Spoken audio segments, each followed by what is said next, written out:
अब ये जो डायामैग्नेटिक मटेरियल जो फिनोमिना करते हैं ना, डायपोल का अलाइन हो जाना अपोजिट डायरेक्शन में, इसी को डायामैग्नेटिज्म बोलते हैं। ठीक है, इस फिनोमिना को डायामैग्नेटिज्म बोलते हैं, जो डायामैग्नेटिक मटेरियल शो करते हैं कि एक्सटर्नल मैग्नेटिक फील्ड में रखो तो डायपोल अपोजिट में अलाइन होगा। ठीक है, अब ये जो मैं आपको एक चीज बताने जा रहा हूँ, ये सिलेबस में तो नहीं है आपके, लेकिन प्रैक्टिकल चीज है, इससे आपको थोड़ा सा अच्छा लगेगा कि जो आप पढ़ रहे हो वो कहाँ यूज हो रहा है समझ के, क्योंकि अब ये समझ में आ गया तो वो चीज भी आपके समझ में आएगी। एमआरआई और सीटी स्कैन मशीन जो होती है ना, वो इसीलिए काम, ये डायमैग्नेटिक प्रॉपर्टीज की वजह से ही काम कर पाती है, जो रिजल्ट रिपोर्ट बनती है ना, इसी बेसिस पे काम करती है, वो पूरा मैग्नेटिज्म के कॉन्सेप्ट पे काम करती है। ये तो पता होगा कि जिस रूम में जहाँ भी टेस्ट होता है लैब में, जिस रूम में सीटी स्कैन या एमआरआई मशीन होती है ना, वहाँ पे कोई भी मेटल की चीज़ जो है ले जाना अलाउड नहीं होता, क्योंकि वो बहुत स्ट्रॉन्ग मैग्नेट होता है। वो जो सर्कल होता है ना जिसके बीच में गैप होता है, तो वो जो मशीन है अंदर बहुत स्ट्रॉन्ग इलेक्ट्रोमैग्नेट्स घूम रहे होते हैं। सिंपल क्या, वहाँ मैग्नेटिक फील्ड बहुत स्ट्रॉन्ग बनी हुई रहती है। ठीक है, और वो जो सर्कल वाला पार्ट है, ठीक है, अब ऐसा समझो ये वो मशीन है, सर्कल वाला पार्ट है, इसके अंदर मैग्नेटिक फील्ड ऐसे ऐसे ऐसे ऐसे मैग्नेटिक फील्ड बन रही है। ठीक है, तो ये मैग्नेटिक फील्ड है जैसे सेंटर से पास होगी ना, तो जो बीच में गैप है, होल है, उसमें यह मैग्नेटिक फील्ड लाइन जैसे स्ट्रेट स्ट्रेट स्ट्रेट स्ट्रेट ऐसे पास हो रही होगी, बाहर बन रही है, ऐसे अंदर से जा रही है, यहाँ से बन रही है, अंदर से जा रही है, समझे, ऐसी हर तरफ से बन रही है और अंदर से ऐसे जा रही होगी। समझ रहे मेरी बात में क्या बोल रहा हूँ? यानी इससे मुझे आपको ये समझाना है कि अंदर मैग्नेटिक फील्ड लाइंस होती है, जहाँ पे पेशेंट को डाला जाता है, वहाँ पे मैग्नेटिक फील्ड लाइंस मौजूद होती है, जहाँ पे पेशेंट को इंसर्ट किया जाता है होल के अंदर। समझ रहे हो? हाँ, अब ये तो हो गई फिजिक्स। बायोलॉजी और फिजिक्स में कैसे काम करती है देखो। हमारे जो ह्यूमन सेल्स है वो 70% वाटर से बना हुआ है, और अभी डायमैग्नेटिक मटेरियल के एग्जांपल में आपने लिखा water is a diamagnetic material. जैसा कि हम अंदर जाते हैं ना, तो जो सेल के अंदर पानी है which is a diamagnetic material, वो अपनी प्रॉपर्टी शो करने लगता है।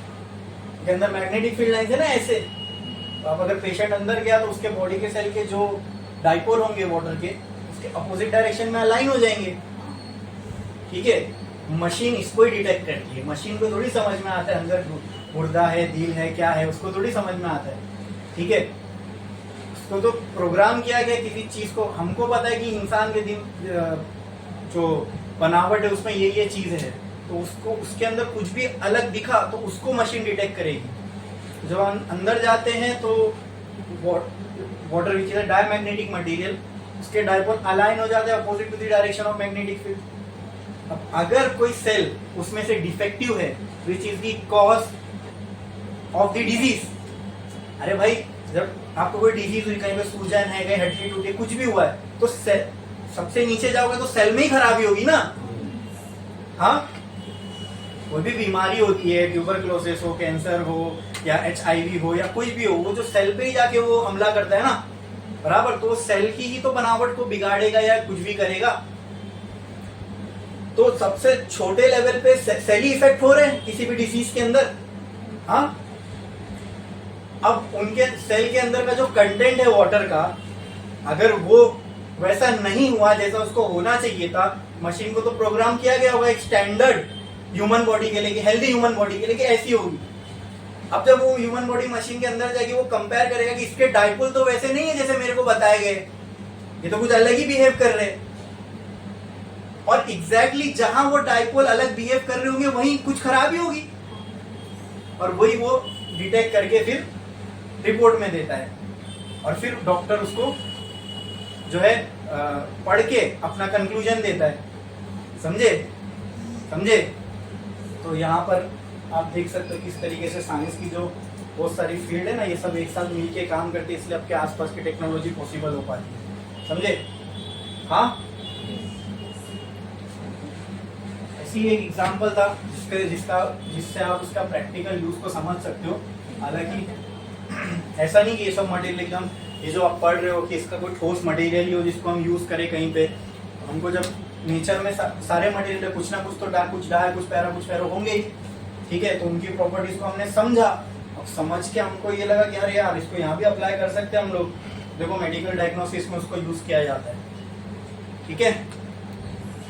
अब नेक्स्ट टाइप ऑफ जो मटेरियल है, कौन सा मटेरियल हम देखने वाले, पैरामैग्नेटिक मटेरियल, ठीक है, ठीक है। अब ये जो पैरामैग्नेटिक मटेरियल है, आप इसको ऐसा समझ सकते हो, ये ना डायमैग्नेटिक तो एकदम मैग्नेटिक फील्ड को अपोज ही कर देता है, और फेरोमैग्नेटिक मटेरियल तो मैग्नेटिक फील्ड को पूरा पूरा अलाउ करता है। ये मैग्नेटिज्म का बहुत अच्छा अब्जॉर्बर है और ये मैग्नेटिज्म का बहुत बुरा अब्जॉर्बर है। पैरामैग्नेटिक मटेरियल दोनों के बीच में लाई करता है, मतलब ना ये डायमैग्नेटिक जितना खराब मैग्नेटिक मटेरियल है, ना ये फेरोमैग्नेटिक जितना अच्छा मैग्नेटिक मटेरियल है, ठीक है। मॉडरेट है, बीच में इसका मैग्नेटिज्म लाई करता है दोनों के। आई बात समझ में, ठीक है। या फिर आप ऐसा बोल सकते हो, ferromagnetic material is an upgraded version of a paramagnetic material, क्योंकि जितनी प्रॉपर्टीज तुम पैरामैग्नेटिक में देखोगे वो सेम टू सेम प्रॉपर्टीज तुमको फेरो में मिलेगी, बस वो ज्यादा स्ट्रांग होगी। पैरामैग्नेटिक डायमैग्नेटिक में तो फर्क समझ में आता है, क्योंकि ये तो एकदम ही अपोज करता है, ये एकदम अपोज नहीं करता, ये साथ रहता है मैग्नेटिक फील्ड के, ठीक है। लेकिन सारी चीजें इसमें कम कम होती है, और यही सारी चीजें फेरोमैग्नेटिक मटेरियल में होती है, बस उसका जो क्या बोलते हैं स्ट्रेंथ है वो ज्यादा होती है वहां पे। क्लियर है? तो इससे अपने को एक आइडिया मिल गया होगा कि पैरामैग्नेटिक मटेरियल क्या है। अब जब इसके पॉइंट्स हम लोग लिखेंगे तो और अच्छे से समझ में आएगा। पैरामैग्नेटिक मटेरियल लिखे, ठीक है। चलो अब let's compare this with diamagnetic material and right it's point. आप पढ़ो क्या था डायमैग्नेटिक का पहला पॉइंट।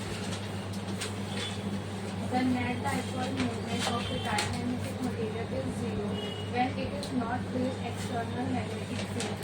ठीक है, तो पैरा में क्या लगता है आपके हिसाब से क्या होना चाहिए?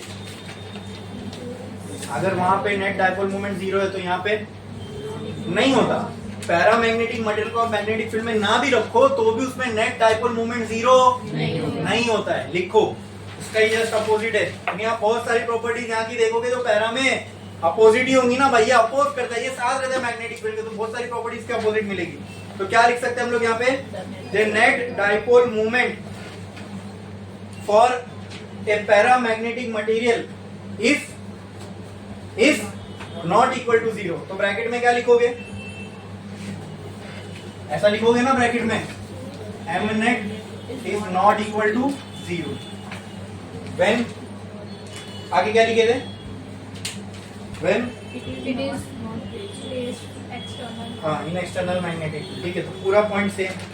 तो अगर आपको ये एक आता है अच्छे से तो आप दूसरे भी बराबर से लिख सकते हो।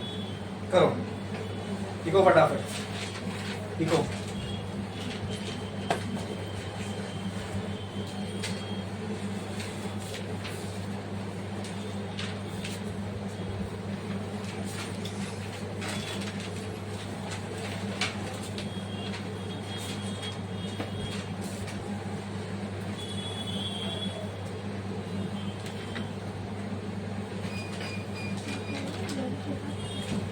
अब सेकेंड पॉइंट इसका मैं बोलता हूं, ठीक है।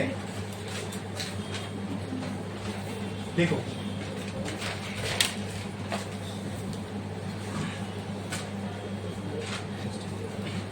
if we consider a small volume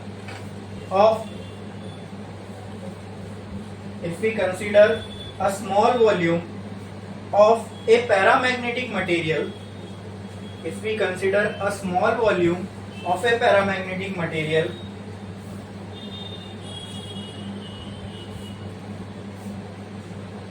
its dipole moment is zero. Its dipole moment is zero.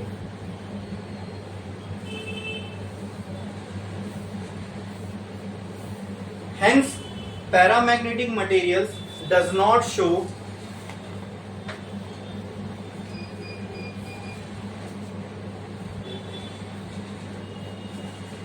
any magnetic properties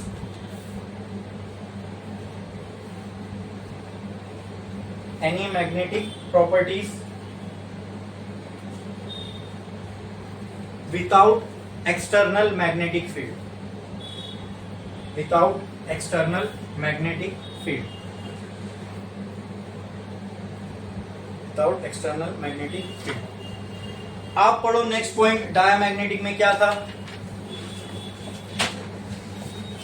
When we keep a diamagnetic material in external magnetic field, its dipole doesn't get aligned with external magnetic.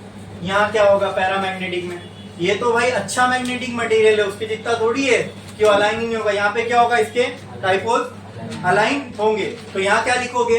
When we keep a paramagnetic material in external magnetic field, its Dipole gets aligned align with external magnetic. With external magnetic field. लिखो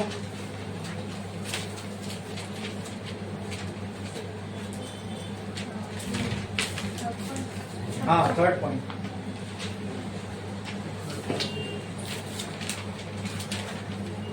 When we keep a paramagnetic material in external magnetic field, its dipole gets aligned.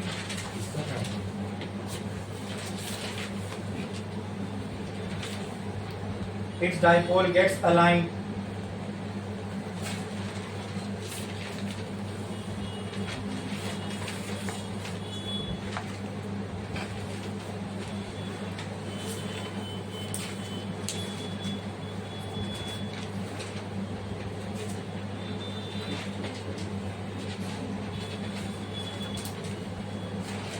Its dipole gets aligned.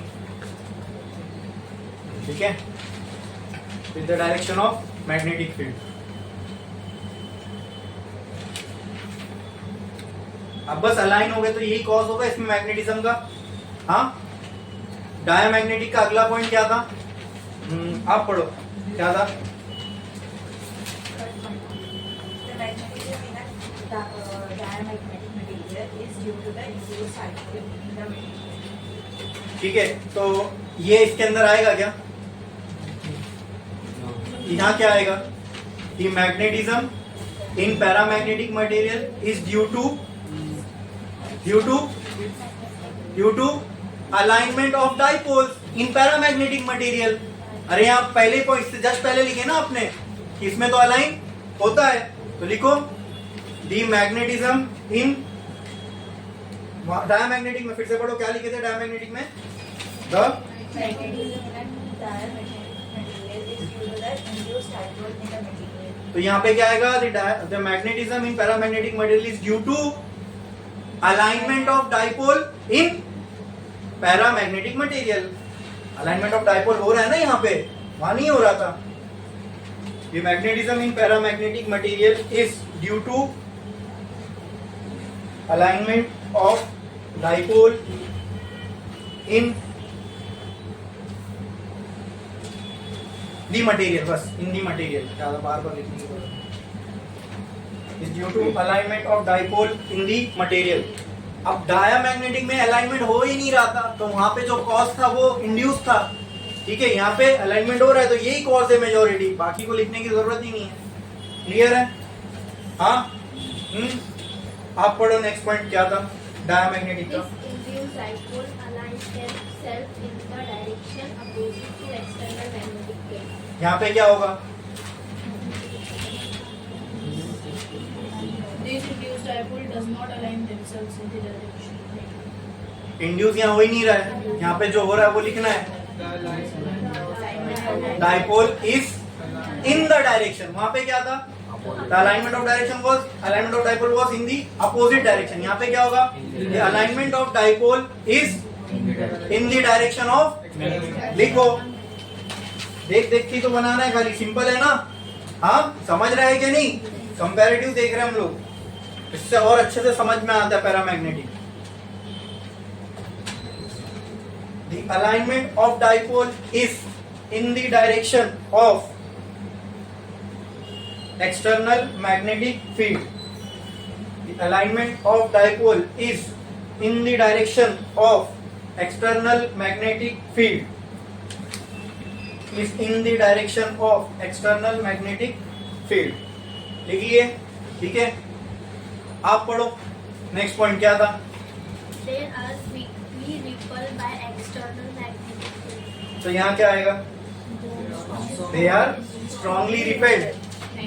फिर देखो, अब इसको ऐसा समझो, हाँ, ये attract होगा, वो रिपेल कर रहा था, ये अट्रैक्ट, लेकिन बहुत अच्छे से नहीं करेगा, तो क्या लिख सकते? वीकली अट्रैक्ट, बस, समझे?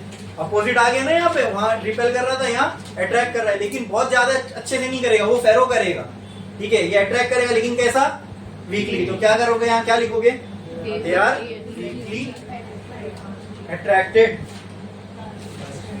Bye external magnetic field.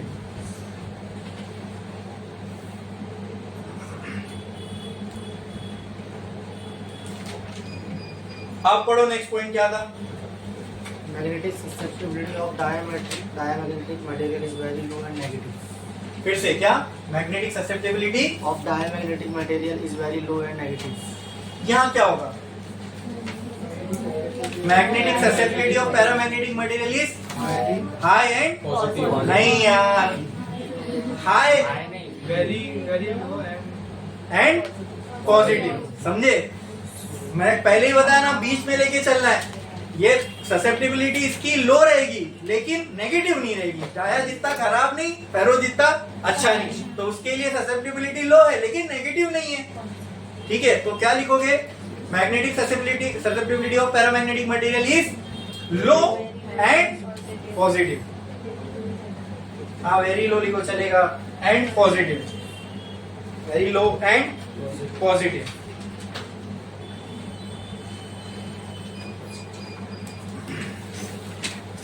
आप नेक्स्ट पॉइंट पढ़ो, क्या था डायमैग्नेटिक का? The relative permeability of diamagnetic material is less than 1. यहाँ क्या होगा? क्या आएगा यहाँ पे? मोर देन, ठीक है? वहां पे बहुत ज्यादा, 1 से ज्यादा भी होती है, बहुत ज्यादा होती है। तो लिखो यहाँ पे, लिखो is more than 1। More than 1 में तो ये डाया से अलग हो गया, लेकिन फेरो से कम बताना है। मोर देन 1 एंड स्मॉल, ऐसा लिखो, is more than 1 but small, and नहीं लिखो, बट स्मॉल।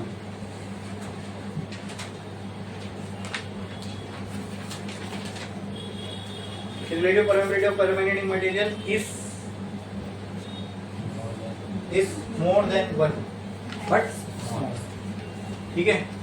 पढ़ो नेक्स्ट पॉइंट पढ़ो। In non-uniform magnetic field, diamagnetic material move from region of strong magnetic field to region weak magnetic field. यहाँ क्या होगा? Move from region of weak magnetic field to strong magnetic exactly same ऐसी आएगा, बस कुछ नहीं है इसमें, सेम ऐसी जैसा अभी इन्होंने कहा वैसी सेम। वहां पे क्या था? फ्रॉम स्ट्रॉन्ग टू वीक था, यहाँ पे क्या करोगे? From weak to strong.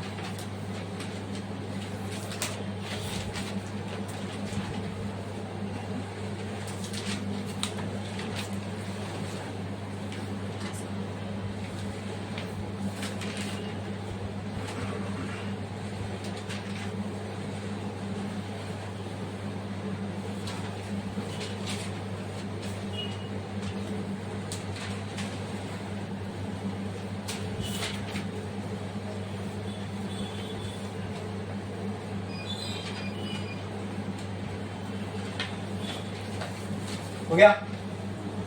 Next point आप पढ़ो, क्या था डायमैग्नेटिक का?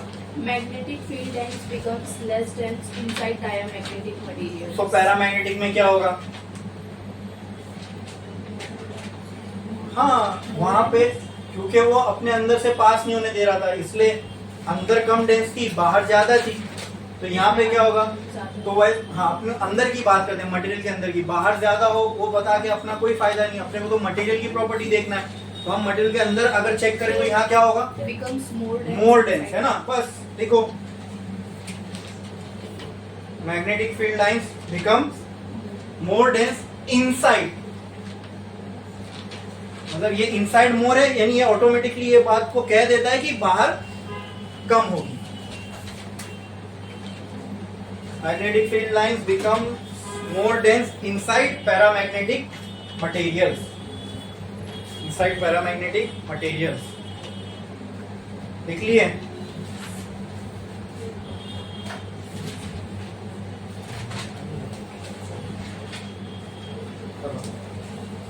अब देखो चलो एक एक करके हम लोग पैरामैग्नेटिक मटेरियल को समझते हैं। पहला क्या था net dipole moment for paramagnetic material is equal to 0,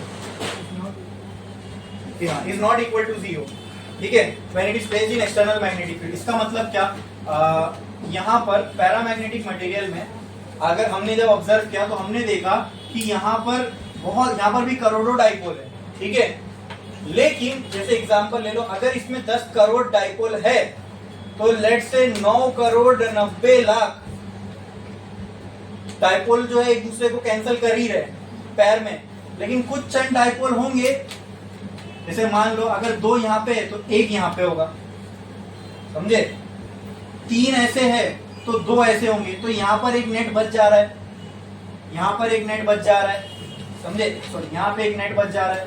अगर यहाँ पे 1 ऐसा है, 2 ऐसा है, 3 ऐसा है, 4 ऐसा है, तो यहाँ पे हो सकता है 2 ऐसे हो। देख रहे हो कहीं कहीं पे नेट डाइपोल जो है खाली नेट डाइपोल रह रहा है, ठीक है, आई बात समझ में। अरे अगर मैं इसके पूरे मटेरियल को देखूं तो पूरे मटेरियल को, मैं ओवरऑल मटेरियल की बात करूं, ठीक है। नेक्स्ट पॉइंट में हमने क्या लिखा, if we consider a small volume of paramagnetic material its dipole moment is 0, hence paramagnetic material don't show any magnetic property without external magnetic field.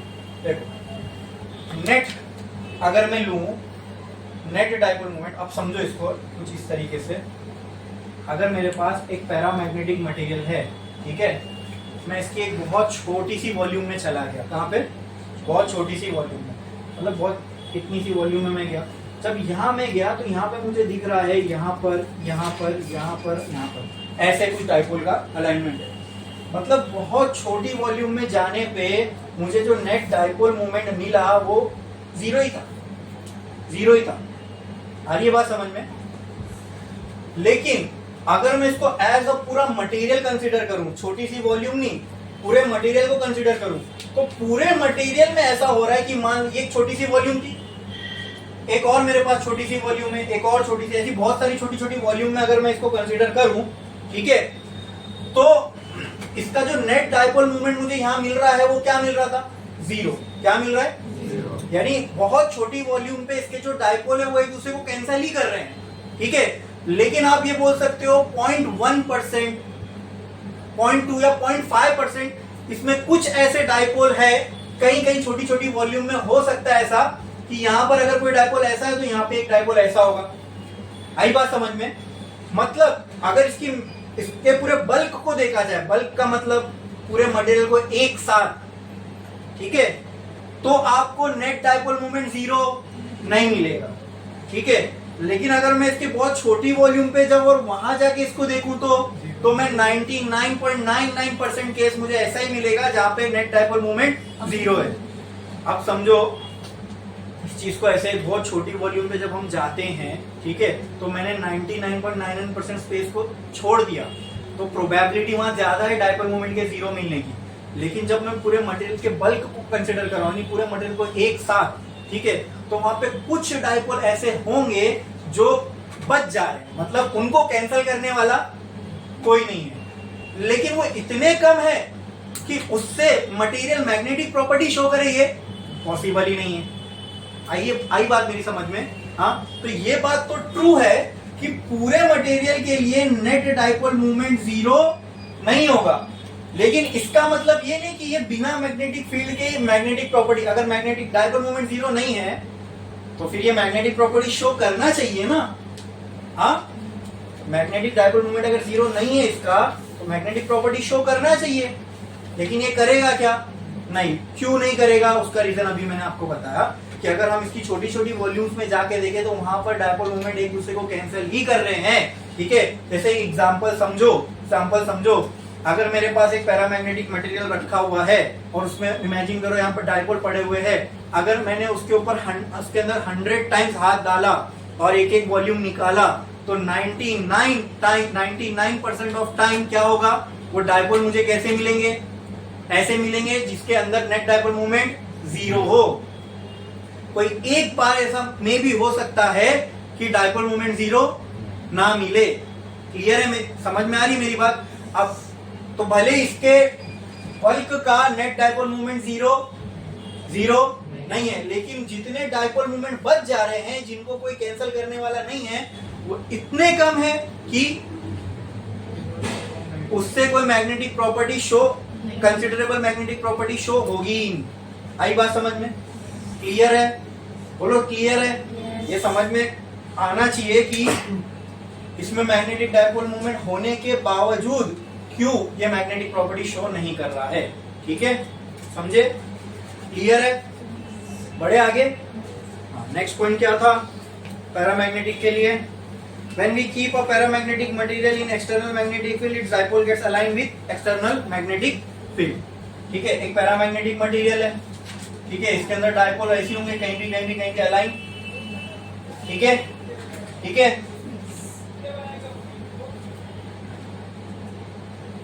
लेकिन जब मैं इसको एक्सटर्नल मैग्नेटिक फील्ड में रख दूं तो क्या होगा?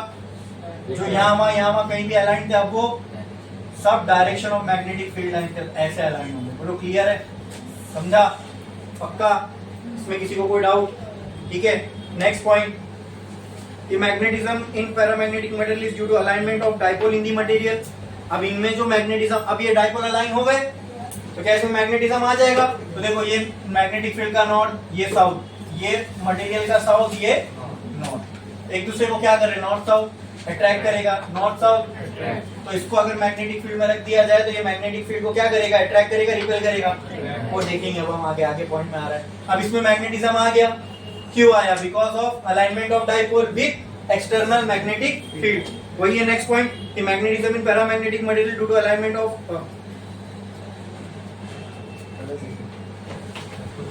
क्या था? The magnetism paramagnetic is due to alignment of dipole in the material. बराबर। अब ये डायरेक्शन की बात आती है, डाइपोल कहाँ अलाइन होंगे? The alignment of dipole is in the direction of, और डायमैग्नेटिक में क्या था? ऑपोजिट। समझे कि नहीं? हाँ, ये पैरामैग्नेटिक मटेरियल इसको खुद नेचर ने ये एबिलिटी दी है कि अपने डाइपोल को अलाइन करेगा, और डायमैग्नेटिक मटेरियल को नेचर ने वो एबिलिटी दी है कि वो अपने डाइपोल को अलाइन करेगा ही नहीं, उसमें तो इंड्यूस वाले अलाइन होंगे। समझे? ठीक है।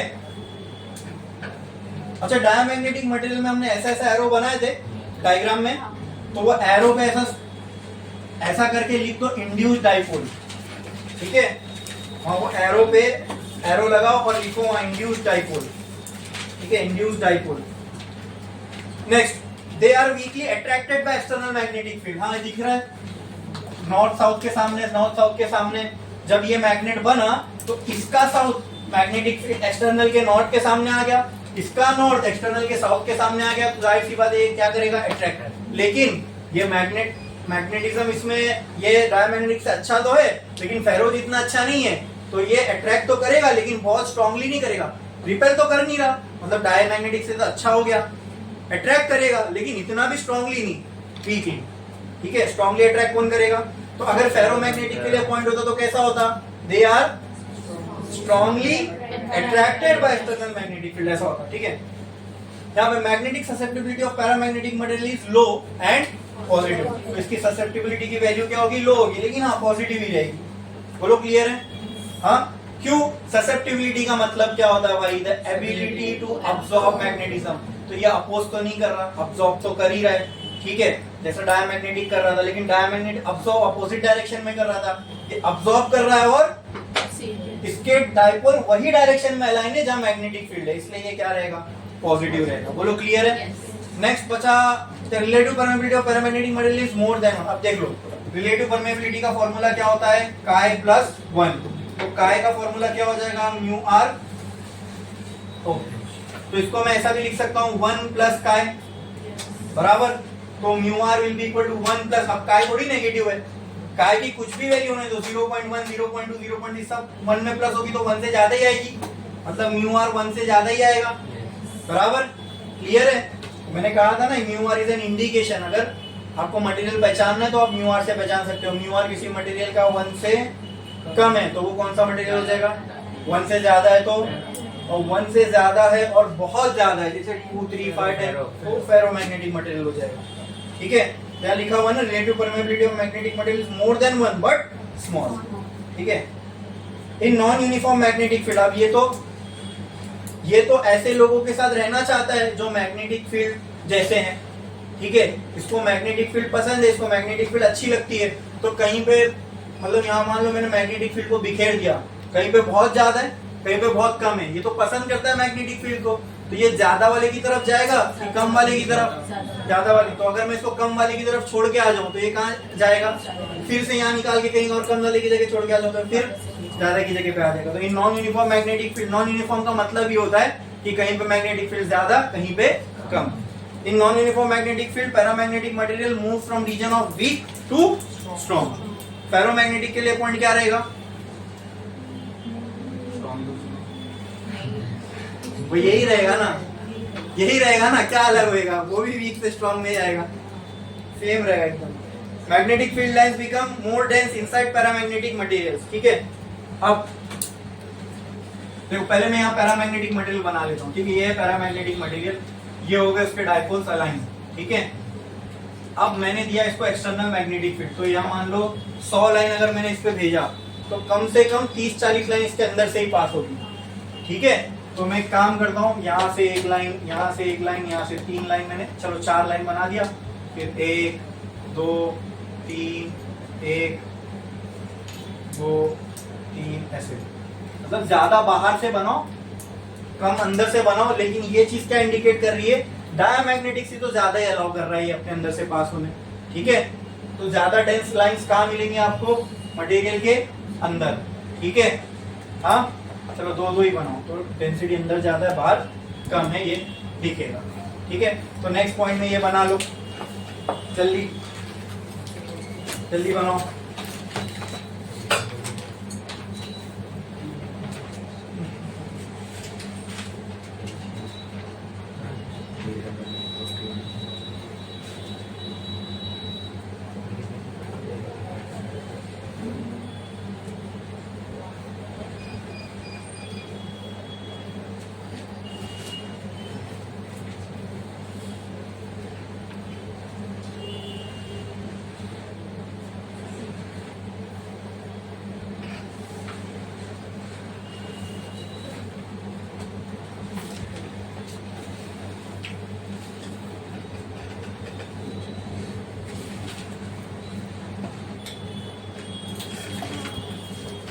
हो गया। नेक्स्ट एग्जांपल, पैरामैग्नेटिक मटेरियल्स का एग्जांपल, एल्यूमिनियम, कैल्शियम, सोडियम।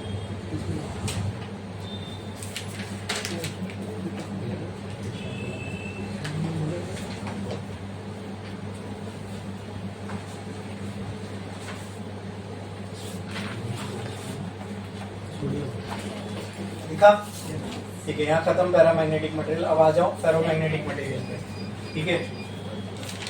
ये मेजर पार्ट है इस चैप्टर का, टाइप्स ऑफ मटेरियल, ठीक है। फेरोमैग्नेटिक मटेरियल, तो आइडिया तो लग गया है ना अभी आपको। तीनों में कंपैरिजन मोटा मोटा क्या है? डायमैग्नेटिक सबसे खराब है, वो भी तीनों मैग्नेटिक मटेरियल, तीनों के पास मैग्नेटिक प्रॉपर्टीज है, लेकिन एक सबसे खराब है, एक के पास उससे अच्छी है, और ये सबसे अच्छा है, ठीक है। ये फुल सपोर्ट करेगा मैग्नेटिज्म को। तो अब एक काम करो, पैरामैग्नेटिक का पहले पॉइंट पे आओ, पढ़ो, यहाँ से आप पढ़ते जाओ, फिर एक एक करके सब एक एक पॉइंट पढ़ना, पढ़ो।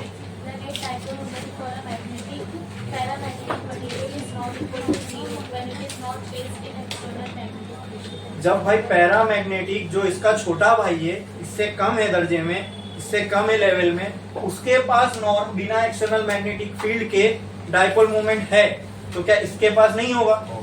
बिल्कुल होगा, और उससे ज्यादा ही होगा। तो वो ज्यादा वाली बात छोड़ दो, जैसा वो पॉइंट है सेम इधर रहेगा। लिखो, क्या लिखोगे? एक मिनट, आप बताओ क्या लिखोगे?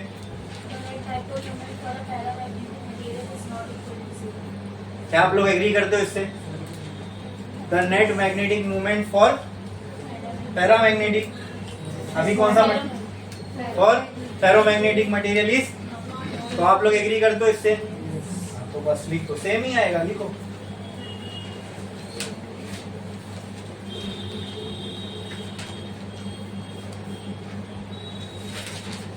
ब्रैकेट में लिखना है m net is not equal to 0,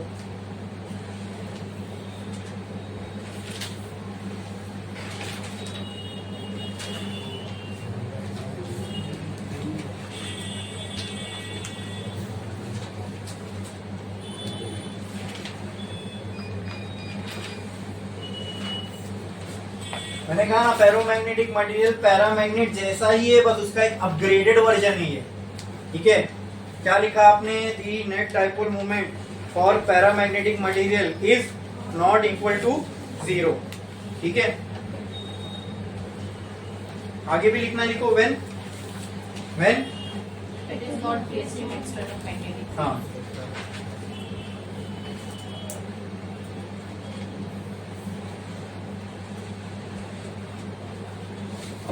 next क्या था? पैरामैग्नेटिक मटेरियल का point. We consider a small volume of a paramagnetic material. Its dipole moment is 0, and paramagnetic material does not show any magnetic properties without external magnetic field. Paramagnetic material के small volume में जाओ तो वहां dipole moment 0 मिलता था, लेकिन फेरो तो उससे अच्छा है, इसके स्मॉल वॉल्यूम में भी 0 नहीं मिलेगा। तो लिखो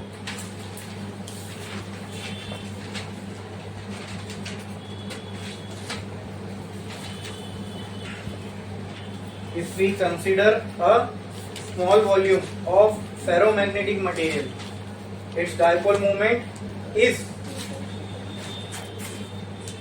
not equal to 0। इसको अंडरलाइन कर देना, नॉट इक्वल टू 0 को, इसको अंडरलाइन कर देना, नॉट इक्वल टू 0 को।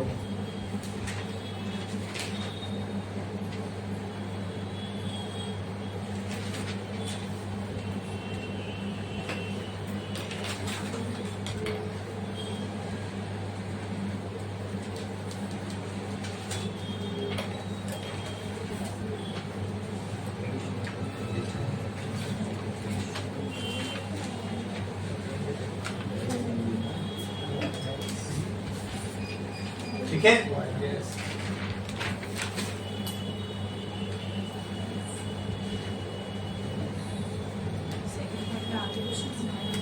नहीं आगे कुछ मत लिखो। ठीक है, वो तो शो नहीं कर रहा था ना। अब फेरोमैग्नेटिक मटेरियल में भी ऐसा जरूरी नहीं है कि अगर डाइपोल मोमेंट अलाइन है तो ये मैग्नेटिक प्रॉपर्टी शो करेगा ही।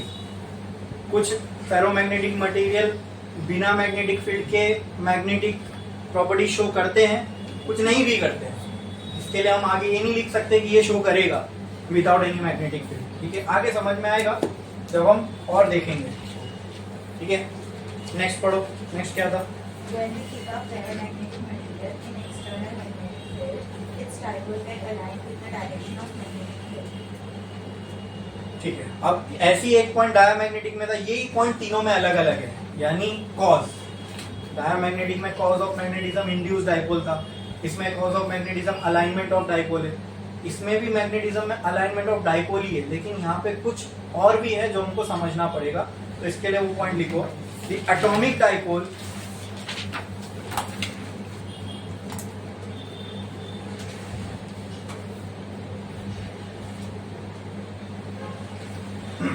in ferromagnetic material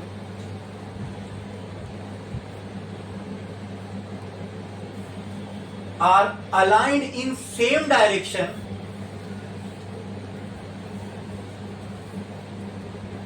in small volumes,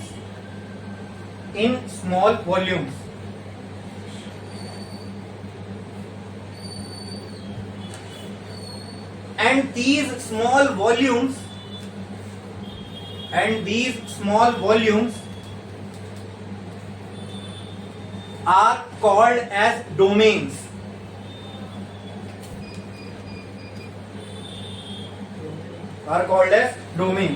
And this theory is called as domain theory.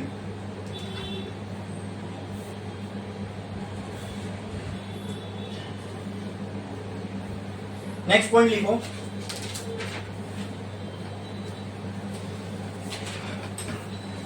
चलो पैरा में जाओ। नेक्स्ट पॉइंट क्या था?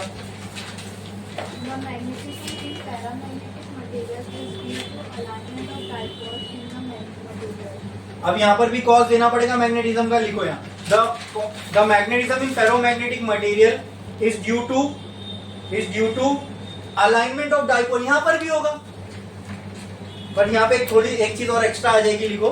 The magnetism in ferromagnetic material is due to alignment of dipole and domain growth and domain growth and domain growth.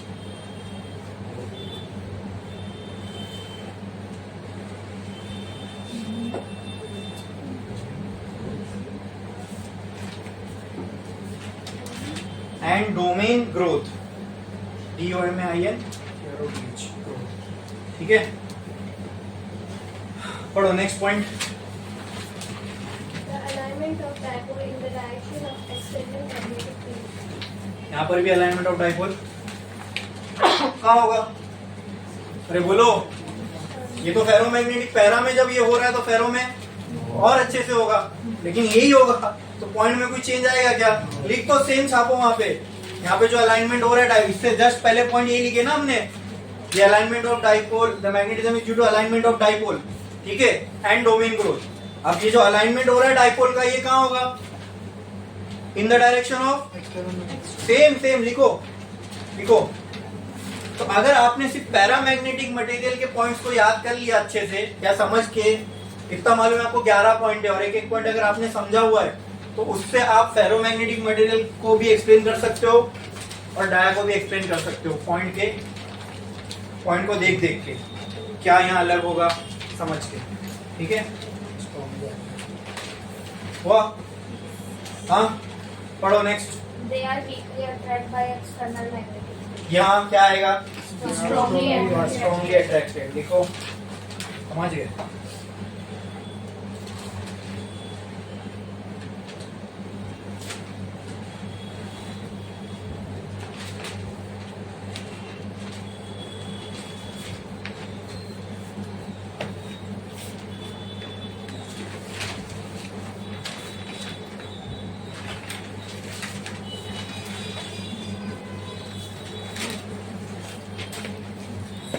हो गया.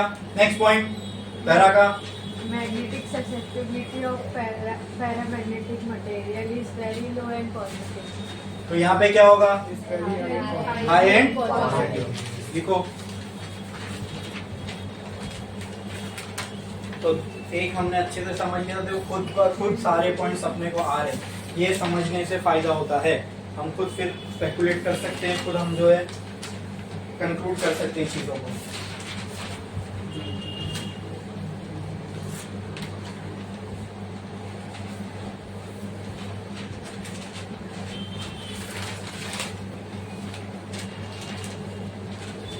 Next, The relative permeability. थोड़ा जोर से. The relative permeability of paramagnetic materials is more than 1 but is small. यहाँ क्या आएगा? And large.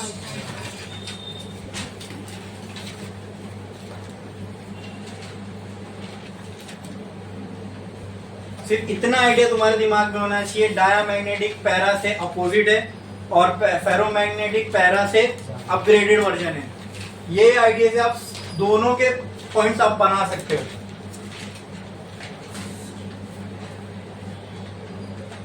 कहाँ points अलग करना है वो खुद आपके दिमाग में आ जाएगा कि यहाँ ये अलग होगा, यहाँ ये अलग होगा, खुद को खुद आ जाएगा दिमाग में.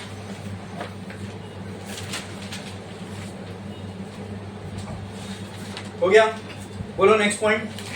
Non-uniform magnetic field, paramagnetic materials move from region of weak magnetic field to the region of strong magnetic. तो फेरोमैग्नेटिक मटेरियल क्या करेगा? ये भी वही करेगा. जहाँ वीक मैग्नेटिक फील्ड में मैंने लेके आके फेंक दिया फेरोमैग्नेटिक को, फिर जाएगा स्ट्रॉन्ग की तरफ. समझे? सेम लिखो.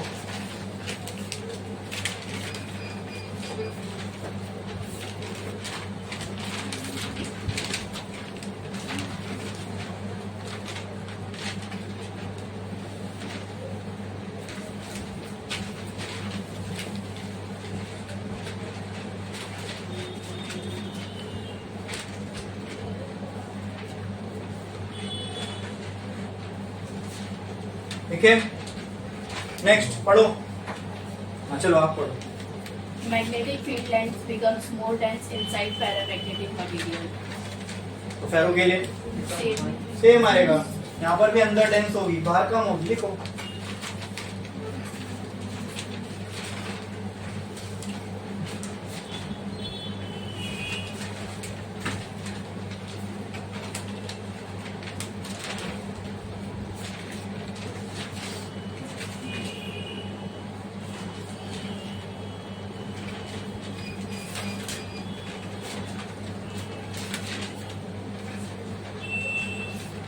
इसके बाद कोई पॉइंट है क्या? हाँ वो डायग्राम आएगा है ना। चलो इसमें समझने वाले पॉइंट सिर्फ शुरू के शायद सेकंड और थर्ड है, डोमेन वाला, ठीक है। चलो आप पढ़ो, वो क्या था सेकंड वाला पॉइंट, क्या था, पढ़ो।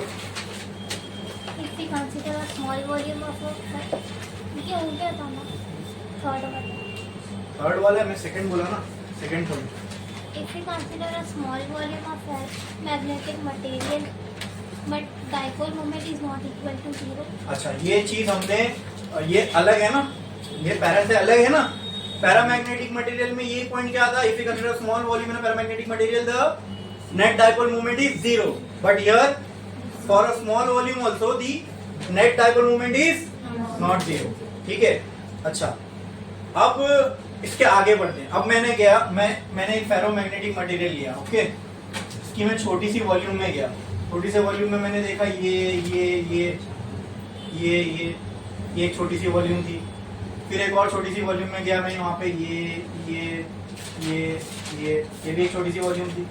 एक और यहाँ पे गया छोटी सी वॉल्यूम, तो यहाँ पे ये समझ में आ रहा है? मतलब छोटी छोटी वॉल्यूम में जाके देखो तो वहाँ पे भी नेट डाइपोल मोमेंट 0 है ही नहीं। नेट डाइपोल 0 होता तो इसके अगेंस्ट में, इसके अगेंस्ट में, हर एक के अगेंस्ट में कुछ होता, ठीक है। तो ऐसा दिखता है फेरोमैग्नेटिक मटेरियल स्मॉल वॉल्यूम में, जो कि फेरा में नहीं था। और नेक्स्ट पॉइंट पढ़ोगे तो वहाँ पे वो डोमेन समझ में आएगा आपको। इन्हीं छोटी छोटी वॉल्यूम को क्या बोलते हैं? डोमेन। बस कुछ नहीं है, वो भारी भारी वर्ड है खाली, समझने में आएंगे तो कुछ भी नहीं है, ठीक है। आप पढ़ो क्या था नेक्स्ट पॉइंट इसके बाद वाला। Atomic dipoles in ferromagnetic materials are aligned in same direction in a small volume, and these small volume are called domain theory. This theory called domain theory. Are called domain and this theory is called as domain theory, ऐसा था, ठीक है।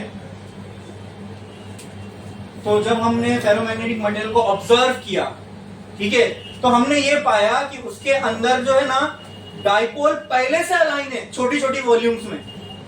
यानी हम अगर छोटी छोटी volume में जाके देख रहे तो वहां ये छोटी वॉल्यूम में सारे डाइपोल एक ही डायरेक्शन में, कोई दूसरी वॉल्यूम में सारे डाइपोल एक ही डायरेक्शन में दिख रहे हैं यहाँ पे।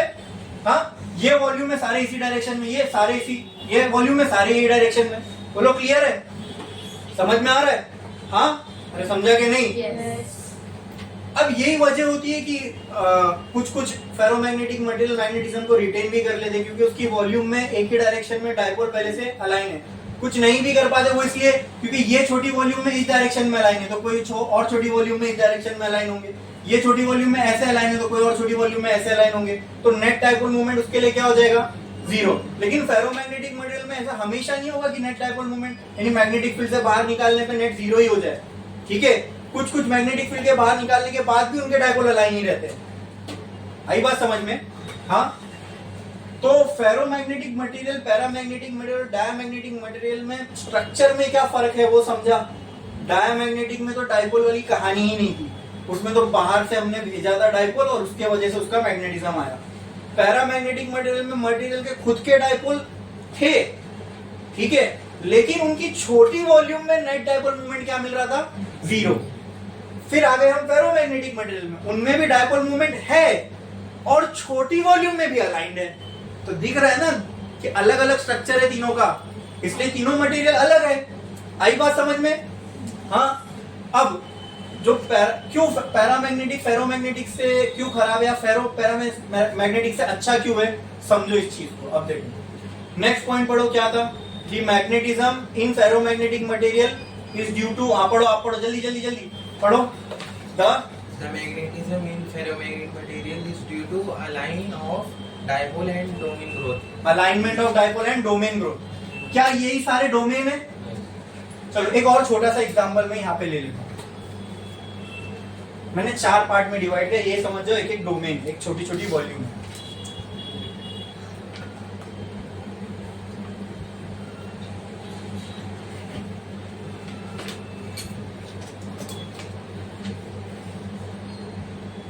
ठीक है, ये है फेरोमैग्नेटिक मटेरियल, इसके हर छोटी छोटी वॉल्यूम में डाइपोल एक ही डायरेक्शन में अलाइंड है, ठीक है।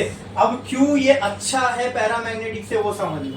और ये अगर एक पैरामैग्नेटिक मटेरियल है तो इसमें ऐसे ऐसे ऐसे ऐसे ऐसे ऐसे ऐसे, ठीक है, इसमें बहुत ना के बराबर 0.1% डाइपोल होंगे जो एक ही डायरेक्शन में अलाइन होंगे। बाकी नॉर्मली 99% को कैंसिल करने वाला कोई ना कोई मौजूद होगा। बोलो क्लियर है, बोलो क्लियर है। हाँ। दोनों को मैंने एक्सटर्नल मैग्नेटिक फील्ड में रखा तो क्या होगा, और उतनी ही मैग्नेटिक फील्ड थी। मान लो इसको 10 टेस्ला की दी, इसको भी 10 टेस्ला की दी। अब ये 10 टेस्ला 99% को अलाइन करने में लगी हुई है। यहाँ मान लो 4 हिस्से में अगर मैंने इसको बांटा हूं तो एक हिस्सा तो पहले से ही अलाइंड है, यानी इसमें सिर्फ 75% को इसको अलाइन करना है, उसमें से भी कुछ ऑलरेडी इसके डायरेक्शन में है। थोड़ा सा एनर्जी दोगे तो वो भी अलाइन हो जाएंगे। आ रही है बात समझ में? क्यों ये अच्छा है उससे, समझे?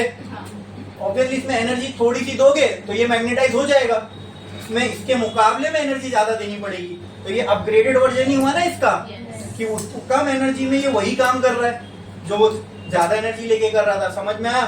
हो यही रहा है इसमें भी। जब मैग्नेटिक फील्ड लाइन दोगे तो क्या होगा, देखो ये सारे डायपोल कहाँ अलाइन होना स्टार्ट होंगे। तो एक काम करता हूं मैं, ये ऐसा समझ लो कि ये वाले अलाइन हो गए इस डायरेक्शन में, तो अब ये दोनों अलग कहाँ हुए, फिर तो ये एक ही हो गए ना। ऐसा नहीं लगा ये डोमेन बढ़ गया, इसी को यहाँ पे डोमेन ग्रोथ बोला जा रहा है, समझे?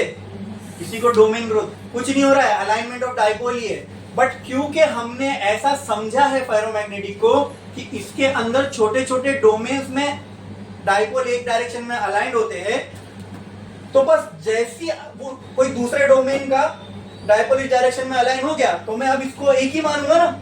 अब मान लो यहाँ का डायपोल भी ऐसा अलाइन हो गया, तो अब इनको अलग अलग मानने की क्या जरूरत है, एक ही डोमेन हो गया। डोमेन किसको बोल रहे हैं हम, जिसके अंदर सारे डायपोल एक ही डायरेक्शन में अलाइन है, उसी को तो डोमेन बोल रहे हैं ना। तो जैसे जैसे सब अलाइन होते जाएंगे तो क्या मैं बोलूंगा डोमेन ग्रोथ हो रहा है। सिर्फ अननेसेसरी एक एक्स्ट्रा चीज इसमें हम बोल रहे हैं, हो वही रहा है, डायपोल ही अलाइन हो रहे और यही होगा ना। हमने जो बेसिक्स पढ़े हैं उसमें तो हमने यही समझा है कि अगर हम मटेरियल को एक्सटर्नल मैग्नेटिक फील्ड में रखें तो उसके डायपोल अलाइन होना स्टार्ट हो जाएंगे। आई बात समझ में? यहाँ हो वही रहा है। अब क्योंकि इसमें हमने ये समझा था कि हर डोमेन में सारे डायपोल एक डायरेक्शन में होते हैं, तो जैसे जैसे सारे एक डायरेक्शन में होते जा रहे हैं तो बजाय ये बोलने के कि डायपोल अलाइन हो रहे हैं, मैं ये भी बोल सकता हूँ कि डोमेन ग्रो हो रहा है। समझे? हाँ, एक ही बात है दोनों। वो आधा ग्लास भरा है खाली है, वो जो दोनों स्टेटमेंट एक बात बोलते हैं वो सेम। डोमेन ग्रोथ बोलो या डायपोल अलाइन हो रहे बोलो, दोनों बात एक ही चीज को रिप्रेजेंट कर रही है। समझ में आया? क्लियर है? बोलो इसमें किसी को कोई डाउट है? हाँ, इसके अलावा तो मेरे ख्याल से बाकी सब पॉइंट तो पैरामैग्नेटिक जैसे ही है, ठीक है, और हमने समझा ही है उसको। ठीक है, बताओ नेक्स्ट पॉइंट क्या था इसका, पैरामैग्नेटिक का? ये वाला तो पॉइंट हमने देख लिया ना, डोमेन ग्रोथ वाला, alignment of dipole in the direction of magnetic field. Clear है ये पॉइंट? हाँ, दे आर स्ट्रांगली अट्रैक्टेड, ये भी क्लियर है। मैग्नेटिक ससेप्टिबिलिटी वेरी हाई और पॉजिटिव होगी, वो भी क्लियर है। हाँ, next relative permeability more than 1 होगी, वो तो पैरा में ही समझ लिए थे क्यों मोर देन 1 होगी। बस यहाँ पे मोर देन 1 भी होगी और लार्ज भी होगी, क्यों? क्योंकि ससेप्टिबिलिटी की वैल्यू ही लार्ज है। हाँ, ससेप्टिबिलिटी की वैल्यू क्यों लार्ज है? क्योंकि ये ज्यादा अच्छे से अब्सॉर्ब कर रहा है मैग्नेटिज्म को।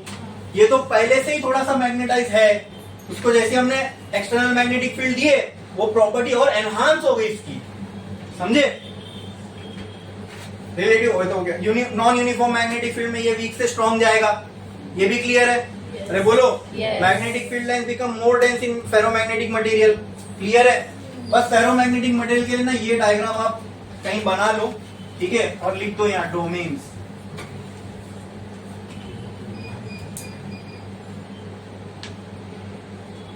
और ये एरो डालिए फेरो मैग्नेटिक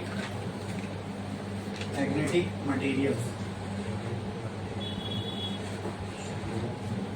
ठीक है।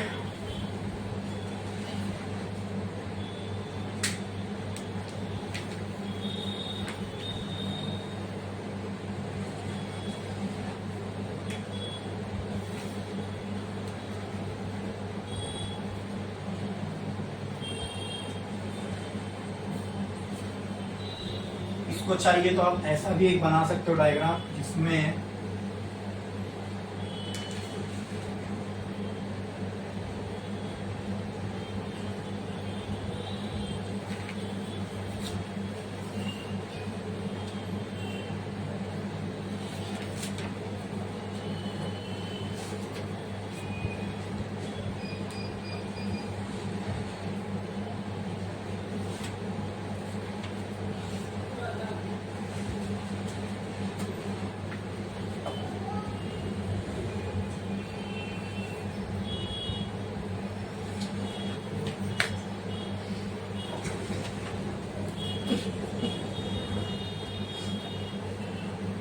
यू पे बी एक्सटर्नल और यहाँ लिख देना डोमेन ग्रुप।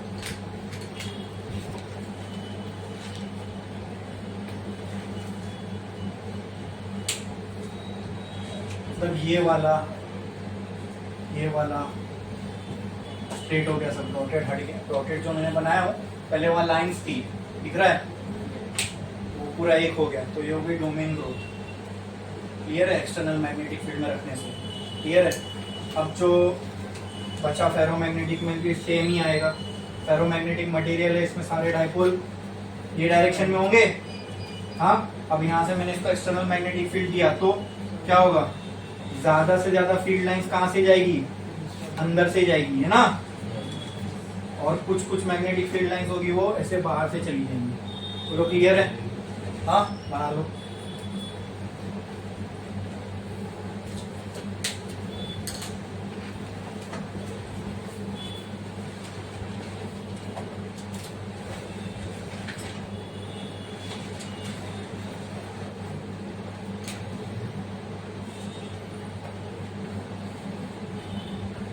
या जल्दी करो।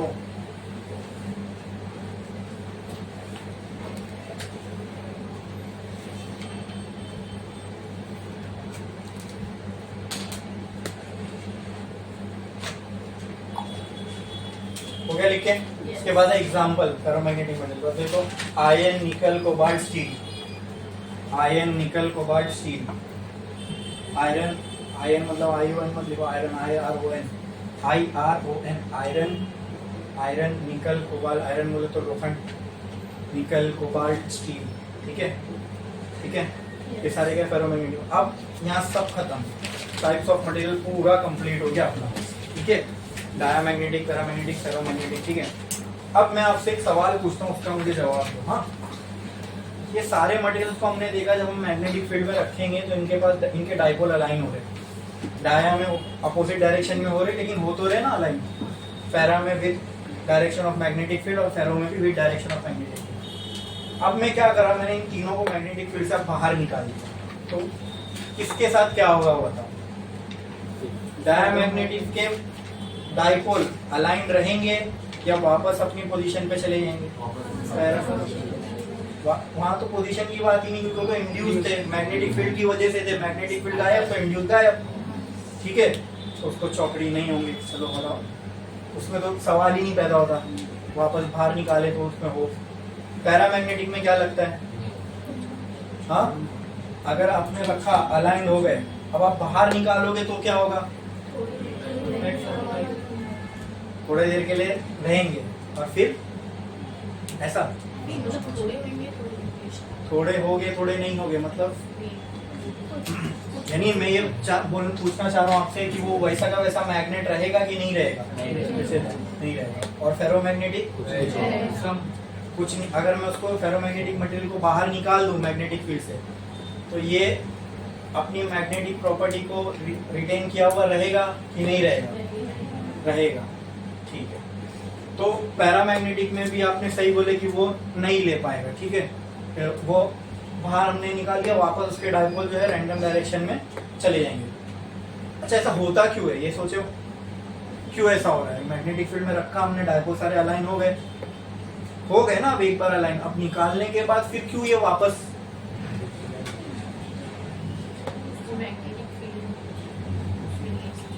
मैग्नेटिक फील्ड नहीं मिल रही? इसलिए। तो फिर जो परमानेंट मैग्नेट होते हैं उनके साथ क्या होता होगा? वो भी तो मैग्नेटिक फील्ड नहीं मिल रही है। तो इसको चलो थोड़ा थ्योरेटिकली समझते कंसेप्चुअली कि क्यों होता है ऐसे, कि मैग्नेटिक फील्ड से निकालने के बाद डाइपोल ये अपना मैग्नेटिज्म क्यों नहीं रिटेन कर पाते? क्योंकि देखो, पैरामैग्नेटिक में जब अपने मैग्नेटिक फील्ड में रखा था तो ये सारे डाइपोल्स अलाइन थे। ठीक है, जैसे ही आपने इसको बाहर निकाला, अब मैग्नेटिक फील्ड नहीं रही, ठीक है। वो मैग्नेटिक फील्ड नहीं रहने की वजह से क्या होगा, जो एनर्जी मैग्नेटिक फील्ड की वजह से उनको मिल रही थी डाइपोल को अलाइन रखने के लिए, याद है ना, मैग्नेटिक फील्ड में रखने की वजह से पोटेंशियल एनर्जी मिली थी, वो पोटेंशियल एनर्जी रिस्पॉन्सिबल थी इनको स्टेबल रखने के लिए।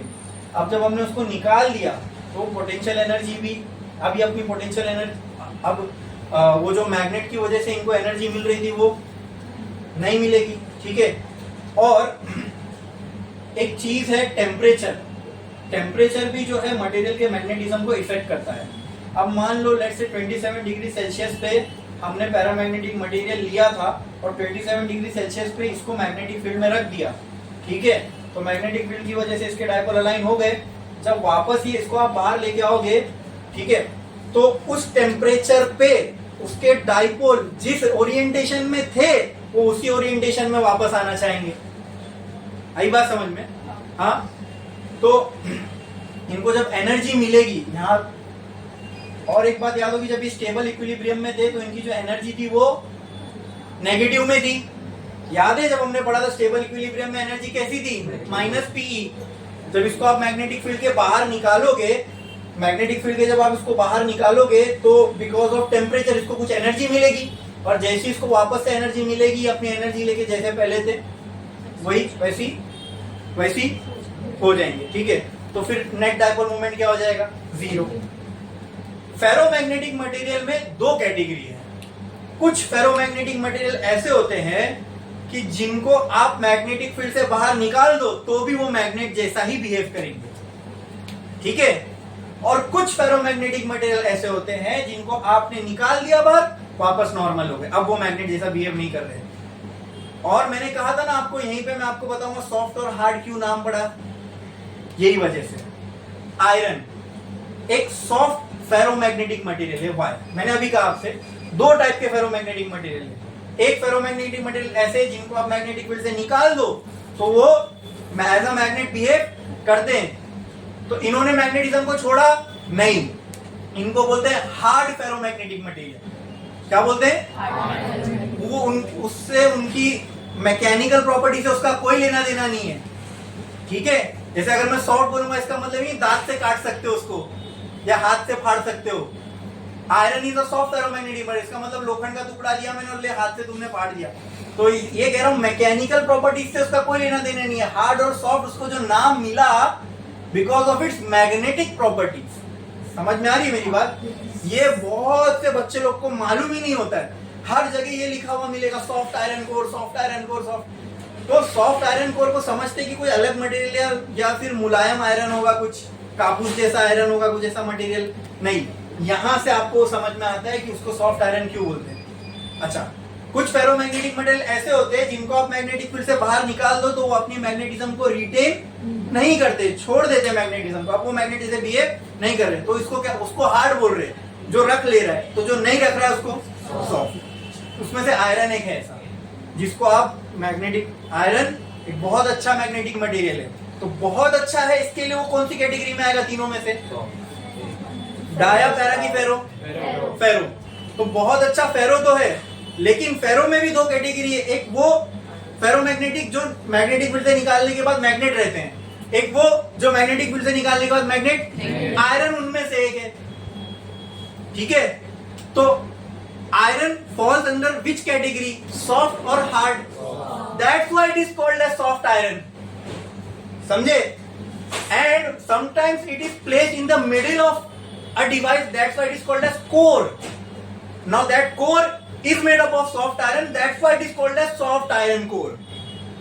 ठीक है, ये बहुत जगह पे ये टर्म आता है, गैल्वेनोमीटर में मिलेगा, एसी जनरेटर में मिलेगा, ऐसे बहुत सारे डिवाइसेस है जहां पे आपको, और तो क्यों लगाते हैं हम लोग ये, इवन ट्रांसफॉर्मर में भी जो मटेरियल यूज होता है ना वो रेक्टेंगल के लिए, वो भी सॉफ्ट आयरन का होता है।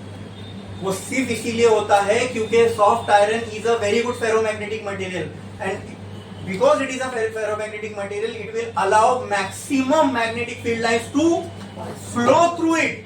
तो ट्रांसफार्मर में यही तो चाहिए था कि फ्लक्स कहीं बाहर ना जाए, फ्लक्स वेस्ट ना हो। याद है, फ्लक्स वेस्ट ना हो, यही तो चाहिए था। अगर फ्लक्स बाहर जा रहा है कॉइल के, तो वो फ्लक्स हमारे किस काम का? हमको तो कॉइल के अंदर फ्लक्स का चेंज चाहिए होता है ना, कंडक्टर में से फ्लक्स का चेंज। तो कंडक्टर में से ज्यादा फ्लक्स का चेंज कब होगा? जब ज्यादा से ज्यादा फ्लक्स कॉइल के अंदर से पास करेगा, और क्योंकि वो कॉइल के अंदर से पास हो, हम वहां जानबूझ के सॉफ्ट आयरन का मटेरियल यूज करते हैं, बिकॉज सॉफ्ट आयरन इज अ अभी हमने लिखा ना iron, iron is a ferromagnetic. अच्छा उसको सॉफ्ट आयरन क्यों बोलते हैं? वो है तो आयरन ही। अब समझ में आ रहा है? उसको ट्रांसफॉर्मर पढ़ोगे तो वहां आयरन नहीं लिखा होगा, वहां सॉफ्ट आयरन लिखा होगा। तो वहां बोलते कि उसको सॉफ्ट आयरन, वो नाम उसको इस चैप्टर से मिला है, यहां से मैग्नेटिज्म से मिला है। क्योंकि अच्छा तो ट्रांसफॉर्मर में जब करंट नहीं होगा तो वो मैग्नेट जैसा रहेगा क्या?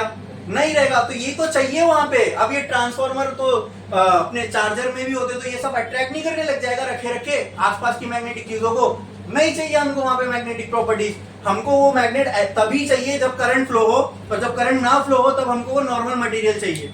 तो कहना है से soft iron is best suitable for electromagnet. यानी जब करंट पास हो तो मैग्नेट जैसा बिहेव करे, जब करंट नहीं है तो मैग्नेट जैसा नहीं। And steel is a kind of ferromagnetic material which retains its magnetism after we remove it from the magnetic field. So कहना है steel is suitable for making permanent magnets. अरे भाई तो जो तुम परमानेंट मैग्नेट यूज करते हो तो वो भी तो कोई मटेरियल का होगा ना। तो ये तो पक्की बात है कि वो किसका होता होगा? डाया, पैरा, फेरो। फेरो में से किसका? Hard. Which type of ferro? Hard और सॉफ्ट? Hard ferromagnetic material. समझ में आया? तो जो भी आप परमानेंट मैग्नेट दुकान से खरीद के लाते हो जो भी, तो इतना आप समझ जाना दिमाग में कि ये हार्ड फेरोमैग्नेटिक मटेरियल का बना है। ठीक है, अगर इसको हमको कैटेगराइज करना हो तो ये कौन सा होगा? Hard ferromagnetic material. ठीक है, इतना क्लियर है? अब एक और बहुत इंपॉर्टेंट चीज है, वो ये effect of temperature on magnetism. इसको कंटिन्यू नहीं करूंगा, नेक्स्ट लेक्चर में जाएंगे। हमको क्यूरीज लॉ पढ़ना है। और एक फैक्ट बताता हूं, जो इसका नाम पड़ा ना क्यूरी, ठीक है, वो एक लेडी के नाम पे, madam Curie was a lady. वो पहली ऐसी इंसान थी, सॉरी वुमेन थी, इंसान भी बोल सकते हो क्योंकि वो एक ही ऐसी इंसान थी जिनको 2 नोबेल प्राइज मिला। And she was a lady. और 2 नोबेल प्राइज मिला तो मिला, दोनों अलग अलग फील्ड में मिला। ठीक है, तो इसलिए बहुत बड़ी बात हो जाती है। तो नोबेल प्राइज मिलना अपने आप में बड़ी बात है। उनको 2 नोबेल प्राइज मिला और दोनों अलग अलग फील्ड में मिला। तो ये जो क्यूरीज लॉ आप पढ़ रहे हो ना, ये वो मैडम क्यूरी के नाम पे ये लॉ को दिया गया। क्या बताता है ये लॉ? पता है आपको? Behaviour dependency of magnetism on temperature. यानी मैग्नेटिज्म टेम्परेचर के पे किस तरीके से डिपेंड है, या टेम्परेचर का इफेक्ट मैग्नेटिज्म पे क्या होता है। एक सिंपल बता देता हूं मैं आपको। टेम्परेचर बढ़ेगा तो डाइपोल के साथ क्या होगा, खुद समझ जाओगे आप लोग। डाइपोल अलाइंड है, टेम्परेचर बढ़ने से डाइपोल फिर रैंडम मोशन करने लगेंगे। भाई टेम्परेचर मिलता है एटम को तो ले एनर्जी मिलती है ना, तो एटम खुद ले लेता है, फिर कुछ भी करेगा उसके साथ। ठीक है, तो टेम्परेचर बढ़ रहा है मतलब हीट मिल रही है। हीट क्या है? एनर्जी है। तो एनर्जी दे रहे हो ना आप मटेरियल को। तो जब आप टेम्परेचर बढ़ाओगे तो एनर्जी मिलेगी एटम्स को। और जो बेचारे चुपचाप ऐसे अलाइन थे, गरीब जैसे, कुछ एनर्जी नहीं थी, कुछ नहीं थी, अब एनर्जी आ गई, मिल गई बाहर से, तो क्या करेंगे? हाँ, अब धूम मचाने लगेंगे लोग, जहां जाना है, जैसा जाना है, जो करना है वो करेंगे। तो कुछ इधर भागे, कुछ उधर भागे, कुछ यहाँ कुछ वहां। अंदर की अलाइनमेंट की ऐसी की तैसी हो गई पूरी, जो हमने रखा था। तो लॉजिकली इस बात को एकदम इसलिए ऐसा बता रहा हूँ कि लॉजिकली समझ में आ रही है बात। मैं ऐसा, मेरे को 2 मिनट ऐसा में एक स्टेटमेंट बोलता कि टेम्परेचर बढ़ता है तो मैग्नेटिज्म कम होता है, तो मैं थोड़ी ना गलत बोल रहा था, ये भी तो सही बात थी। लेकिन मैं ये नहीं चाह रहा कि आप उसको रटो या याद करो, खुद लॉजिक दिमाग लगाओ और सोच के देखो ना इस चीज को कि टेम्परेचर बढ़ेगा तो एटॉमिक लेवल पे क्या होगा? एटम को एनर्जी मिलेगी। एनर्जी मिलेगी तो क्या होगा? रैंडम मोशन बढ़ेगा कि कम होगा? बढ़ेगा। अब रैंडम मोशन बढ़ेगा तो जो अलाइन थे, अलाइन होने मतलब एक डायरेक्शन में, रैंडम मोशन होने लगा तो सब यहाँ वहां भागेंगे, फिर बिगड़ गया अलाइनमेंट। अब अलाइनमेंट बिगड़ा तो मैग्नेटिज्म रहेगा? नहीं रहेगा। समझ में आया? तो टेम्परेचर के बढ़ने से मैग्नेटिज्म पे क्या असर हुआ? हाँ ठीक है, वो आएंगे, उन टर्म्स पे आएंगे भारी भारी वर्ड, लेकिन अभी एकदम साफ आम भाषा में बोलो ना, टेम्परेचर बढ़ने से मैग्नेटिज्म पे क्या असर हुआ? बढ़ा कि कम हुआ? कम हुआ। Simple. Now we can say that it is inversely proportional to temperature. किसी, या फिर अगर उसको इक्वेशन में लिखना है तो मैग्नेटाइजेशन, यही होता है ना डाइपोल का अलाइनमेंट, यही बिगड़ रहा है। इफ आप लिखो ना इसको भारी भारी वर्ड्स में, एक बार आम भाषा में समझ में आ गया तो तुम कुछ भी कर सकते हो। ठीक है, क्लियर है? ठीक है, अब आपने ये कहा कि सर टेम्परेचर बढ़ाएंगे तो मैग्नेटिज्म कम होगा, तो टेम्परेचर कम करूंगा तो ये होता है कि अगर मान लो 10 टेस्ला पे ये फेरोमैग्नेटिक मटेरियल के सारे डाइपोल अलाइन हो रहे हैं ना, अगर मैं टेम्परेचर कम कर दूं ये 9 टेस्ला पे ही हो जाएंगे, समझे? और कम कर दूं तो और कम मैग्नेटिक फील्ड हो जाएंगे। इसलिए आप देखोगे MRI machine, CT scan machine, ये जहां भी होती है वहां पे टेम्परेचर बहुत कम है। एसी लगाने का पर्पस क्या है वहां पे? वो टेम्परेचर कम है, समझे? कम इलेक्ट्रिसिटी फिर वो मशीन कंज्यूम करेगी। क्लियर है? समझ में आज का जो भी हुआ, जो भी हमने देखा। अब इसके बाद जो भी है क्यूरीज लॉ और थोड़े बहुत और टॉपिक है हम देखेंगे नेक्स्ट लेक्चर में। आज के लिए बस इतना ही।